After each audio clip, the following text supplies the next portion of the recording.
बख्श दी जा रही है सोशल मीडिया पर। आपने भी कहा कि हम जलने के लिए तैयार हैं। देखिए, मैं ये कह रहा हूँ कि अभी बनारस में उनके पार्टी का एक वरिष्ठ नेता जिसने गुस्सा करके चिल्ला चिल्ला करके कहा है कि करणी सेना वाले जहाँ मिलेंगे हम जिंदा जला के मार देंगे, जिंदा जला देंगे। तो आज उसी कड़ी में हम लोग कमिश्नर साहब से मिलने आए थे कि कमिश्नर साहब आप परमिशन हमें दे दो, हम 100-200 लोग जलने के लिए तैयार हैं। अगर हमारे जलने से, अगर हमारे जिंदा जला देने से इस देश का भविष्य अच्छा हो जाएगा, समाजवादी पार्टी का भविष्य अच्छा हो जाएगा, देश तरक्की कर जाएगा। तो हम ऐसे कौम से आते हैं जिन्होंने, हमारे पूर्वजों ने बलिदान दिया है, ऐसे कौम से आते 100-200 लोग यहाँ पे बिना आंदोलन के, बिना किसी कहे कि आप परमिशन दे दीजिए और 100-200 लोगों को हमको जला दें। इसी कड़ी में आज हम लोग आए थे। अच्छा, ये बयान बड़बोलापन है या फिर जानबूझकर? ये देखिए, अगर इसका सारा दोष में एक वरिष्ठ नेता है अखिलेश यादव जी, पूर्व मुख्यमंत्री रह चुके हैं और अपने पार्टी के राष्ट्रीय अध्यक्ष हैं, अगर वो चाहते तो ये बात आगे तक नहीं जाती। वो खुद कह रहे हैं, उन्होंने बयान दिया कि राणा सांगा के बलिदान पे हम कुछ नहीं कह रहे, राणा सांगा के वीरता पे हम उंगली नहीं उठा रहे हैं। लेकिन आप एक तरफ वीरता पे उंगली उठा रहे हो और दूसरी तरफ जो है रामजी लाल सुमन से बयान दे रहे हो। अभी आप कल का बयान परसों का देख लीजिए कि करणी सेना से मेरे बड़े अच्छे संबंध हैं। आपने अभी देखा होगा करणी सेना से बड़े अच्छे संबंध हैं।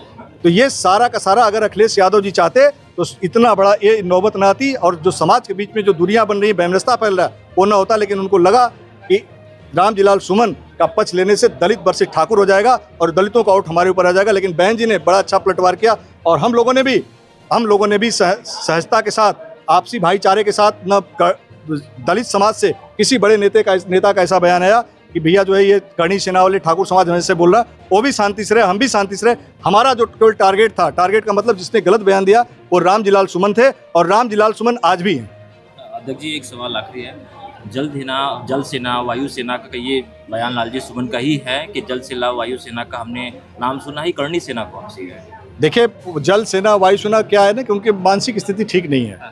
रामजी लाल सुमन की मानसिक स्थिति ठीक नहीं है और रामजी लाल सुमन को मैंने कहा भी था, लखनऊ में भी कहा था कि इनकी मानसिक स्थिति, इनको नूर मंजिल अस्पताल में भर्ती करा दीजिए, नहीं तो ये समाजवादी पार्टी को चट कर जाएंगे।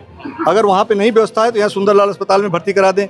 रामजी लाल सुमन मानसिक रोगी हैं और कुछ नहीं है। उनके बातों से कि वायु सेना, थल सेना, अभी कुछ दिन पहले कह रहे थे कि मंदिर खोदेंगे तो बुद्ध निकलेंगे। और मैं तो कहता हूँ रामजी लाल सुमन, अखिलेश यादव जी को भी कहना चाहता हूँ कि रामजी लाल सुमन, आप मंदिर खुदवाओ, मंदिर में जो है उसका भी पूजा करेंगे और अगर मंदिर खोदने के बाद बुद्ध निकलेंगे वो भी हमारे नमो बुद्धाय करेंगे, उनकी पूजा करेंगे। और उनसे भी ज़्यादा अगर कोई निकलता है, संत रविदास महाराज जी निकल देंगे, तो संत रविदास महाराज जी का भी हम पूजा करने के लिए तैयार हैं। एक आखिरी सवाल, महापुरुष सिर्फ जाति के आधार पर ही रहेंगे? जी नहीं, करणी सेना का मतलब आप लोग सभी लोग जान लीजिए, करणी सेना राष्ट्र नायकों का सम्मान करती है। राष्ट्र नायक चाहे